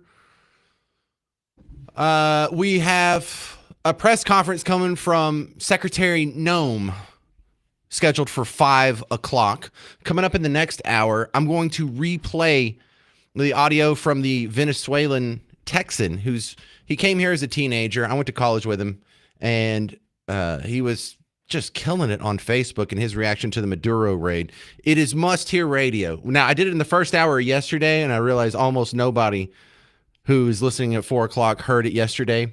So, I mean, seriously, it's like less than 10% if you look at the algorithm. So I want my later crowd to hear that too. It is fantastic radio. But right now, we're reviewing a new case of immigrant fraud that is happening in the Boston area. 2 Haitian immigrants were doing a food stamp scam where they had a business, but it's just a room that's about the size of the room I'm in right now. And I don't mean the whole studio. I just mean the booth I'm in. This was supposed to be a grocery store. Wait till you find out how much they were both scoring off of the taxpayers. I'll start it at the beginning here. This was the federal prosecutor in Boston yesterday. We are announcing federal charges against 2 men, Antonio Bonner and Saul Elisme, for large-scale SNAP benefit trafficking. Bonner, a naturalized U.S. citizen from Haiti, owned the Jesuela Variety Store. Elisme, a lawful permanent resident also from Haiti, owned the Saul Mache Mixe store. These 2 businesses were co-located within a single storefront in Boston. To be certain, these were not supermarkets. They were not full-service groceries. It would be a huge stretch to even call them convenience stores. The Jesuela Variety Store is less than 150 square feet in size, smaller than some bathrooms. The Saul Mache Mixe store was approximately 500 square feet in space. Both the Jesuela Variety and Saul Mache Mixe stores had 1 register, no carriages, no hand baskets, and very little food for sale. 1 legitimate supermarket in the same area as these stores redeems approximately $80,000 in SNAP benefits per month. Over the last 20 months, the Jesuela Variety Store was redeeming between 3 and 6 times that amount monthly. Dang. With nowhere near the space, inventory, customers, or infrastructure to support it. The Saul Mache Mixe store redeemed over $120,000 in SNAP benefits in the last 6 months. Wow. Okay. So we have that. Brian Kilmeade was on a couple segments ago. He mentioned that he's going to have a story, I think he said tomorrow, about the fraud that's going on with the Somali community in Maine. Now, I had picked up a soundbite about that too. They were having some hearings. And this got really weird because one of the Somalis in Maine goes up to the microphone and he's telling the, what was it, like a city council or a county commissioner court or whatever it is? He was telling them, hey, bro, y'all need to back off. We have a deal. You let us rob the taxpayer blind. We'll vote for you and we'll donate to your campaigns and to your causes. You have our back. We have your back. What's with all this investigation stuff? My name is Mohammed. I'm speaking today on behalf of the Somali community in Lewiston. Some of you sitting here today, we voted for you. We elected you to protect our community interests, not creating division or go after one elected member from our community. If this narrative continues, our community will be forced to re-examine our relationship or political relationship, including our relationship with the Democratic Party and who will be voting in the future. This is not a threat. This is crazy how in the open this is. Now they're just coming out and saying, hey, man, we had a deal. You're not supposed to be investigating us. You let us do our fraud in peace and you'll get our support. But if you're going to be now enforcing the law on us and everything, well, I think the deal might be off. How insane has it gotten that they can be this far out in the open with it? They're even going in public on a microphone in front of a camera. Bro, we had a deal. if you want to have anything that makes you feel better, in the hearing about the Somali fraud in Minnesota, local congressman from the Denton area, Brandon Gill, he got his turn to ask some questions. And look, I'm just going to give you all 2 minutes of this because it's pretty good. But this whole idea that, well, this Somali community makes us stronger. God, I wish they would talk about me like that for like one sentence. Say nice thing about native-born, white, American, Christian, straight males. Just anything good? No, never. But Somalis, all they've done is come here and rob you blind and take welfare and be a drag on society and just rob you in front of your face and then lie to your face about it. But no, they're great for society. Mr. Balu, again, thank you for being here. Let me ask you, does large-scale Somali immigration make Minnesota stronger or weaker? Certainly stronger. Certainly stronger. Certainly. Do you know what percentage of Somali-headed households in Minnesota are on food stamps? No. 54%. Do you know what that number is for native Minnesota-headed households? Well, to be clear, a majority of the... It's 7%. There's a big difference between 54% and 7%, is there not? Excuse me, sir, could I answer the question? Let me move on. We've got a lot of questions here. What percentage of Somali-headed households in Minnesota are on Medicaid? I don't know. It's 73%. Do you know what that number is for Minnesota native households? Again, you're using the phrase Minnesota native households, but the majority... The number is 18%. That's quite an astounding difference. I think we would agree. Can I answer the question, please? Let me ask you one more, and then we can go on to that. What percentage of Somali-headed households are on welfare in general? I don't know. It's 81%. What about, let me just ask you, after 10 years of being in the United States, what percentage of Somali immigrant households continue to be on welfare? I don't know. The number is 78%.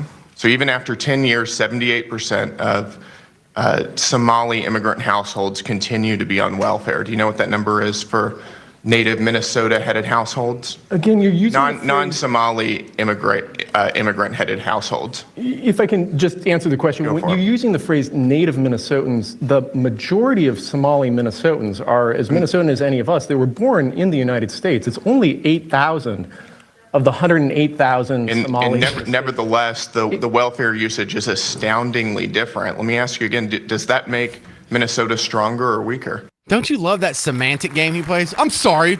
They're just as Minnesota as we are. Oh, really? Because, so many of our families have been here since the 1600s, but we're still invaders. These Somalis have been here for 10 minutes. They're just as American as you and I. What, the guys that are robbing us blind? Why are you sticking up for them? You know damn well what Brandon means, and you know he's making a good point. That's the problem. Coming up next, you're going to hear the replay of yesterday's interview with a Venezuelan Texan, a guy who was born and raised in Venezuela, came here as a teenager, and been in North Texas ever since. And he's got some strong words on the Maduro raid coming up on The James Show. News Talk 820, 93.3 FM, WBAP.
Hey there, fellow Texans. Welcome back to the James Show. News Talk 820, 93.3 FM, WBAP. I am your host, James Parker.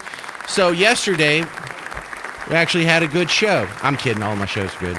You know, yesterday we did a show that, I thought it was pretty powerful, but I also got a lot of reaction to it.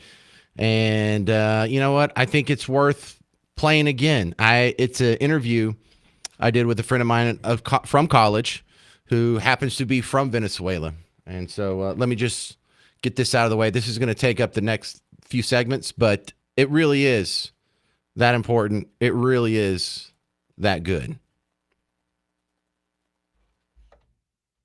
And who cares what I think about it when we have a friend of the show who actually grew up in Venezuela, has been living in Dallas for, I don't know, the last 30-something years. I want to reveal how old we are. It's a friend of mine from college, actually. His name's Juan Carlos Barrocochea, and he lives up in McKinney these days, but he's just been killing it on Facebook. So I reached out to him. I was like, you got to come on my show and tell your story.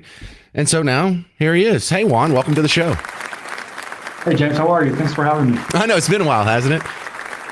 It has been a while, man. The last time we hung out together, we were wearing shorts and kicking the soccer ball. Right. So first, tell the people your backstory. Why should we care what you think about Venezuela? Well, first of all, let's just say that the reason why I posted what I posted at that time is because I was getting a lot of phone calls and a lot of texts from family and friends. And so I can tell you that when I woke up on Saturday, I had close to 75 messages from WhatsApp, which is something that a lot of people use outside of the US, and not to mention some of the texts that I got from my friends.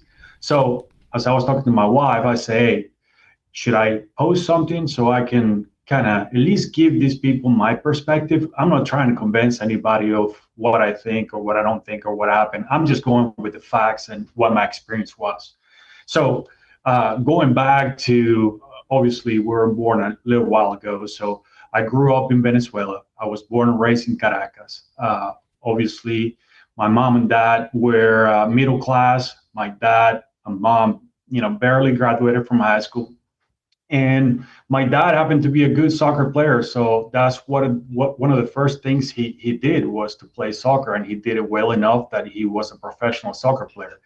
But as you think back, a professional player in the 70s, 80s, you don't make enough money. So he started doing other stuff. So he started doing just picking up. He was a collector for Xerox at first, and then worked his way up to being a salesman. So we were doing very well at that moment in time. And, to give the people that are listening to you, Caracas, it has at that point in time had 2.5 million people that were packed in that city. So it's a city that is very dense, a city that, it can be crowded, a lot of traffic, vibrant. You have people from all over the world that are there. And early on, one of the things that my dad wanted me to do and my brothers to do, I have two brothers. One is 4 years younger than me, and then the other one 10 years younger. They wanted us to just really concentrate on education. So education has always been a big part of it, given the fact that he didn't have the chance to do so when he was younger for different reasons. And then, everything is going to make sense as we go around and around my whole story. But so I went to a Catholic school, and you wonder why it's a Catholic school and not just a regular school that, is run by the government. Because if you think about it, the Catholic school that I went to is one of the things that prepare you for college. And my dad's ultimate goal was always for me to go to college. And so I was, again, good enough player that, we shared the field back in the day, you and I. And so I was good enough player to, travel around the world, represent Venezuela and so on. But, my dad always said, you have to do well in school. So that was always in the background. Now, going back to my dad and my family is all from Spain on my dad's side. So much so that my dad was born in Venezuela, but then went back to Spain and then came back to Venezuela. So I tell you this because this happened in the 50s. And then that's whenever, Franco was in power in Spain, and there were a lot of people moving back and forth from Europe. So our country is full of Italians, Spanish, Portuguese, Americans, Germans. All those people migrated to Venezuela at that moment in time. And so a truly melting pot. Why is that important? Is because as I grew up in Venezuela, there wasn't a divide. I hung out with people from, any class, any background, people that voted for this guy, people that voted for the other guy. So there wasn't really a divide whatsoever. So why is that again? Why is that important? Because we were fine. We were great. Everything was working just, as good as it gets. And things started to change. And I remember like it was yesterday in 92. Okay. So 1992 is when things started to, unravel a little bit. And the reason why I say that is because we had some presidents that didn't do so well. And then people started not to feel so good about, the way that the country was going. And that's in 92. That's when we first heard the name of Hugo Chavez. And so if you go back to 92, that's when there was that coup. And then, I was only 15 years old. At that time, my dad was just working his ranks.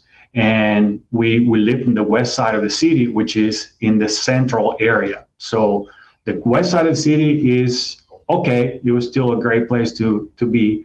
But then the east side is the good part of the city. So at that moment in time, we're on the west part of the city. So I can tell you from that particular day when I was at home, is everything that you heard from Saturday, it was times 10. There were planes flying around, there were bombs, there were tanks outside, there were army people going all over the place. You couldn't go anywhere. It was just really, really bad, to the point that, I just remember being in my room and my mom saying, close the door, turn the lights off, and all that stuff. So 15 years old. At that moment in time, I said, you know what, I don't think this is for me. And so that was the first time that I thought I need to start thinking about an exit plan. And keep in mind, I'm only 15. So this is something that when they capture him, in 92, then they put him in jail. And then he was in jail for a while, I think about 2 years or so. And then the next president pardoned him. Okay, so now he's out. Okay, and we have a lot of information out there. So I want you guys that are listening to me not to believe anything and everything I'm saying, but just research, look it up. AI is very powerful, and it's going to give you pretty much the correct answer. All right, we'll continue with Juan Carlos Barrocochea, a Venezuelan living in Texas, and his reaction to the Maduro raid next on The James Show. News Talk 820, 93.3 FM, WBAP.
Welcome to the James Show, News Talk 820, 93.3 FM, WBAP, your home for Markley, Van Camp, and Robbins, three funny guys that make fun of the news right before the James Show.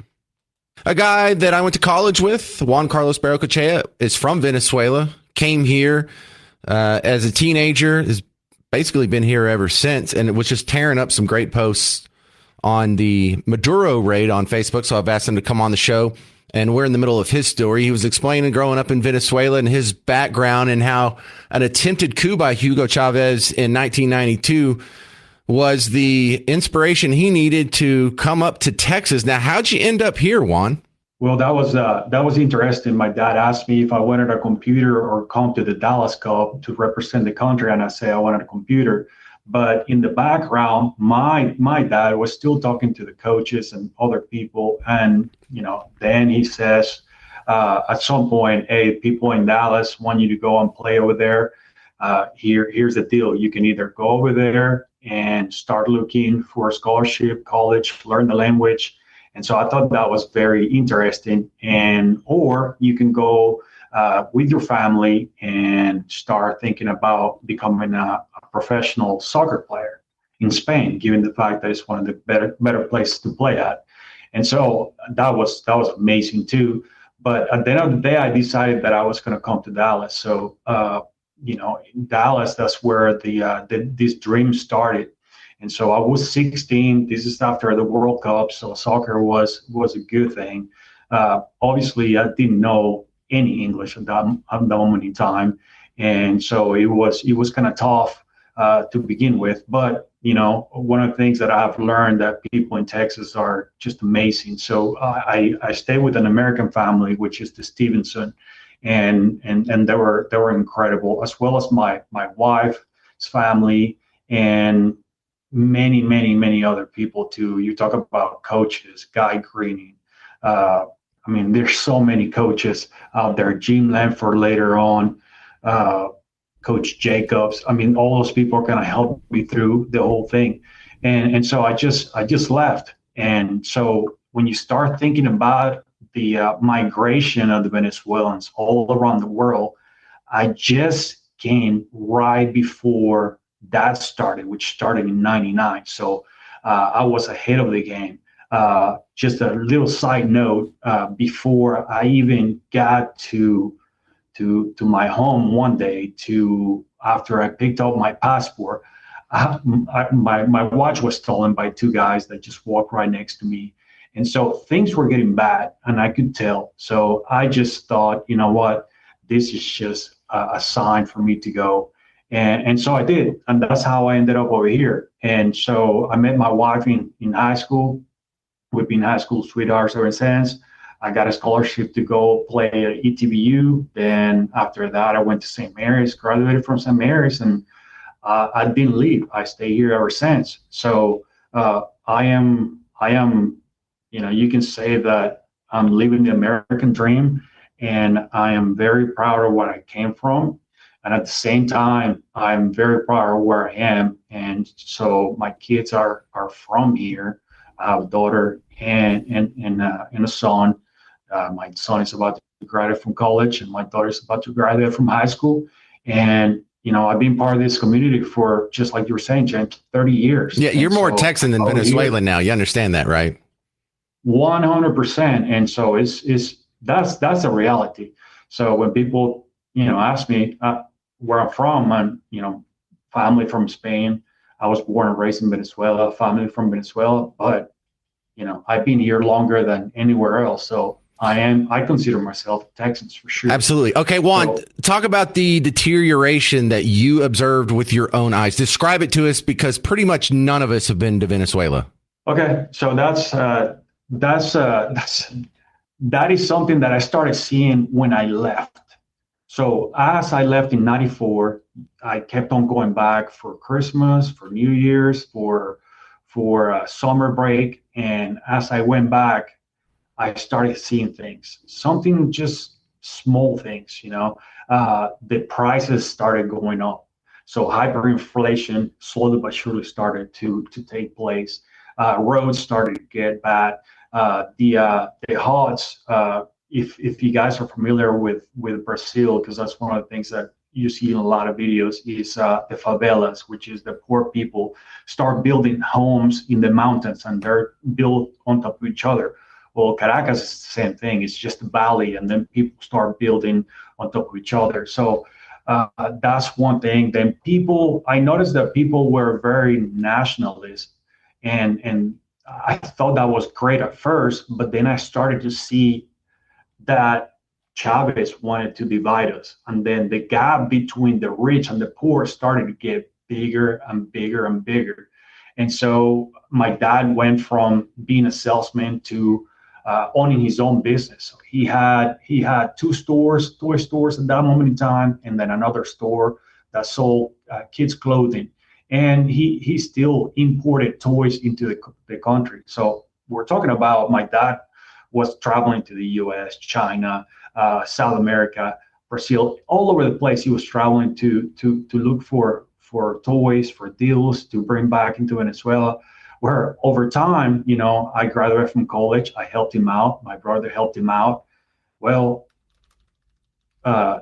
Chavez put the exchange rate, and then you had to go through the government to get dollars. So you can't do anything without dollars, right? So my dad had to go to the government to ask for it. You couldn't just simply go to the bank and exchange your money for dollars. You couldn't do that. So my dad started losing slowly but surely. And, you go from buying, let's just put a number, $100,000 worth of merchandise a year to now you can only get 20. And then what they were doing is it just goes on and on and on. But I'm just going to explain this you just real quick. What they were doing is they'll have fake companies, and those fake companies will get the money. They will get the dollars from the government, and then they will sell in the black market. And they were making money without ever doing anything. So this is just corruption to the greatest point. And so this is just some of the things that we had to deal with as a family. So my dad completely lost his business because he just simply could not get money to buy his merchandise anymore. He closed both stores, and then toy stores, and then the other store, and that was it. There was about, when you think about it, my dad started from the bottom, and then, he lost close to $1 million worth of merchandise that was in his warehouse because he couldn't sell it. Nobody could buy it. You're talking about marking things up 100% and sometimes even more. So it's pretty wild. So if you ever wonder why 7.9 million people left Venezuela, and it's just, you can compare that to Syria. Syria had a war. We didn't have a war. There wasn't, the Venezuelan people like me, we didn't have a war. They were fighting against us. They were killing us. But we didn't have arms to defend ourselves. We didn't have anybody that was going to look after us. Venezuela just, over time, it's 25 years of this. And then, that's why Saturday was so significant for so many people. And I'm telling you, the only people that maybe were upset about what happened is people that do not know what went on for these 25 years, or people who actually are in the government, or they're getting something out of it. Right. All right. Everybody else. All right. Hang on. We'll continue with the final segment of the interview with a Venezuelan who's been your neighbor here in North Texas for the last 30-something years. And he has some really strong, heartfelt lessons that he wants us to learn. You'll hear him next on The James Show. News Talk 820, 93.3 FM, WBAP.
Hey, welcome to the James Show. News Talk 820, 93.3 FM, WBAP, your home for Markley, Van Camp, and Robbins. Funny guys on right before the James Show. And while we're waiting for Minneapolis to start burning here, this is the third installment of the interview I recorded yesterday with a native Venezuelan who moved to Texas as a teenager and has been here ever since. So now that this is a college friend of mine, we're in our 40s, he was having some strong opinions on the Venezuela situation and was describing it like no other. Here's the final segment of that interview. Now we're up to the part of the raid. You heard about the raid. Juan Carlos, how did that make you feel? You know, it's surreal to know that at last we were, or something that we've been praying for so many years, not 25 years, because he hasn't been in power for 25 years, but this nightmare has gone on for 25 years. Is something that, you know, you go back to 92 and you know, we're praying for all those families that lost people. And it's so emotional. I didn't think I was going to get this way, but one of my buddies lost his brother during the 92 thing, so that was pretty rough. To all the people who actually had to leave the homeland, you know, I was lucky enough to leave when I was 16 years old, so I was just a kid, and you know, just me try to do the things that I need to do. But you think about picking up right now as a 30-year-old, 40-year-old engineer, doctor, lawyer, you know, you name it, and you are going to another country, whether your family's from there, which was the case of a lot of Spanish people like me, Italians, Portuguese, and then you had to go and clean toilets or work on an Airbnb, and we did it. We worked our tails off, and we did it. And a lot of those people, you know, they're in a better place now, and but all those people were just thrilled.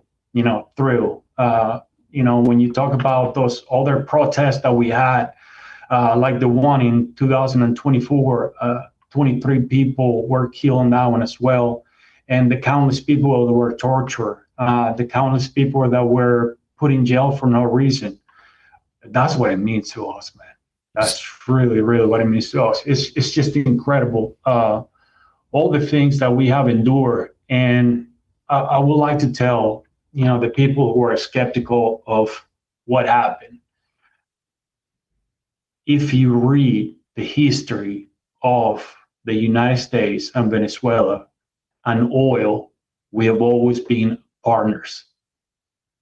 If you go back to the 1900s, the Great Britain, Netherlands, and the US were the ones that took the know-how, the infrastructure, and they helped us build everything that we have, okay? So from then on, obviously the country did very, very well. But for 100 years, we've been right there with the US. So we're not going to Venezuela and it's still the oils of Venezuelans. If you think I'm giving you lip service, research, look it up. How do you think, this is one of the things that I can tie up to all of our Texas Rangers fans. And this is, you know, I need something funny to tell you right now because that last part was very emotional. But how do you think that Odor ended up as a Texas Ranger and gave that sweet punch to Batista? The reason why that happened is because when the first U.S. people went to Venezuela, they took the American pastime with them. And that's how Venezuelans are so good at baseball. If it wasn't for that, we wouldn't be playing baseball. So, you know, that's one of the things that people have to think about. It's not just about oil. It's just about a lot of things. Well, we don't want those bad actors in there either. If it's not the U.S., who is going to take our oil? Who is going to help us? The people who have been helping Venezuelan people for 25 years, there's nothing to show for people. Nothing to show for. Juan Carlos, what family do you still have there, and how are they doing? Well, you know, my dad is there. My dad was in Higuerote, which is one of the places that the bombs were at. I think it was a airport in that case. Obviously, we live in the city, and there were a lot of you know, places where things happen. As far as who is back home, you know, I only have my uncle, two uncles, my grandma from my dad's side. Everybody else is gone. And then on my mom's side, there's a little bit more people only because they're not on the Spanish side. So I have family in Chile, family in Colombia, Argentina, France. My brother at some point was in London.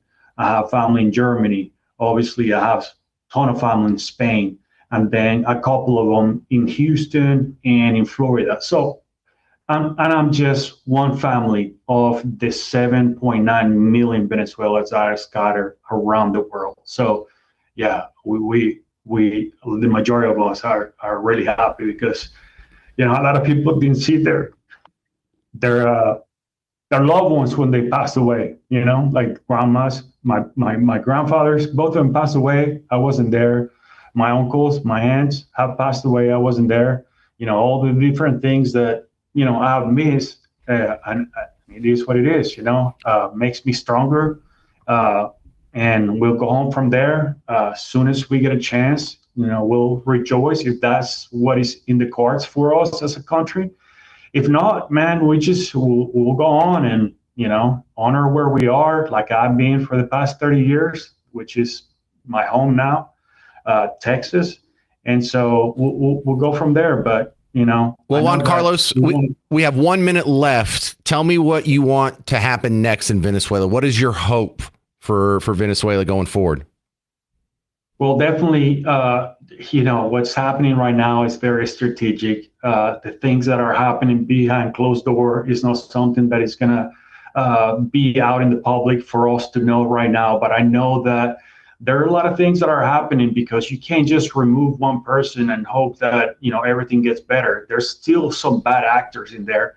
If you go to the indictment that was done in 2020, you'll figure out there's a lot of people that are still running around. So the boat is sinking, and you know those rats are going to start going different places. So my hope is that, you know, we can get all the brains that left in phase one of the migration, which is, you know, all the doctors, all the lawyers, all the people that are good, go back and they can rebuild the country along with the oil. The oil is something that is very important for us since we're sitting in an ocean of oil. So we need the help of, you know, great partner of 100 years is going to be the U.S. So rebuild that, and then we'll go from there. Education is going to be a big part of, when you think about it, 30 years of this, all 30-year-olds out there, all they know is misery. So we have to retrain all those people. So it's a lot of work. It's really, truly a lot of work. All right. Juan Carlos Barrocochea, thank you very much for sharing your story on WBAP. All right. So thank you very much to my old college friend, Juan Carlos Barrocochea. If you want to hear that whole thing in its entirety or pass it around social media, it's already up on the WBAP Facebook and the WBAP X account. I'm James Parker. It's News Talk 820, 93.3 FM, WBAP.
Hey there, welcome to the James Show. News Talk 820, 93.3 FM WBAP. I am your host, James Parker, on your home for Markley, Van Camp, and Robbins. Well, just a slew of headlines today, most of it centering around the ICE shooting in Minneapolis, but also there's big fraud hearings. There's the Venezuela stuff going on, so I appreciate you sticking with me through all of it. Paul in McKinney, you're on WBAP. Hey, Paul. James, how are you? I'm well. I was telling the call screener, in 1988, I went on a Princess cruise to Caracas, and it was the last time Princess was going there because the city was already in decline. Really? It was interesting when Juan mentioned that the poor lived in the hills. It's the exact opposite. When you're standing in the middle of Caracas looking at the mountainside, it's like a big bowl of green trees. You feel like you're in Redondo Beach looking up at Palos Verdes. It's that beautiful. But the crazy thing is on the hillsides, all the people built these shacks like in a zigzag road to the top of the hill. And the guy at the top, when he was done with his trash, he'd just throw it down. If the guy that it landed on didn't want it, he picked it up and threw it down. At the bottom of the hillsides were just piles of trash. And it was so sad because it was such a beautiful place. It really was. Was that now or was that in 1988? 1988. I haven't been back, obviously. They already had the trash piles in 1988? Yes. And you can ask Juan if he was still there. Yeah, at the bottom of the hill, the trash, I mean, literally, and the hills were, I'm going to say, 1,500 feet high. And so there was probably 10 or 12 rows, maybe 15 rows of houses that zigzag, goat trailed all the way up to the top of the hill. And it was, and then the marketplaces were like being in Tijuana or Ensenada, where I bought a Casio watch that had 4 alarms on it for $20 in 1988. Do they still have Casio watches? Thank you for bringing back that beautiful memory. Hey, so come out. The James Show is going to be live 1 week from tomorrow. I'm going to be doing a live broadcast from the Omni Hotel in downtown Fort Worth. The bar in the lobby is called Whiskey and Rye, and they are going to be hosting the first of what we plan on doing once a month, Parker's Pour. So we're going to have a pour of the week, the third Thursday of every month. Listeners can come out and join us for the live broadcast from 2 to 5, and then I'm going to hang out for a little happy hour action from 5 till, I say 5 to 7. I'll probably stay a little bit later than that if there's anybody that's still there. So come on out. No, I don't think Miss Parker's going to be there. You know how many people are going to ask me about that, even though I said it? I'm probably going to get 6 emails before dinner. I'll go if Miss Parker's going to be there. And look, don't you want to meet me too? Hi, Miss Parker. She's prettier than me, but I'm the one with the show. So come on out. I have some prizes to give away. We're giving away 4 $50 gift certificates to Whiskey and Rye.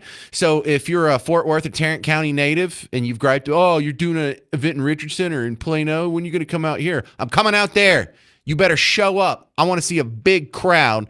And we're going to do this once a month. And it's starting at Whiskey and Rye 1 week from tomorrow, Omni Fort Worth Hotel. If you don't know where it's at, ask your phone. It's right across the street from the Fort Worth Convention Center. You can find it. So come out, hang out at an amazing venue. Don't just meet me, also meet a bunch of very cool WBAP listeners, because you people need to be friends with each other as well. All right, that's going to do it for the James Show. Stick around. Mark Levin's coming up next on News Talk 820 and 93.3 FM, WBAP.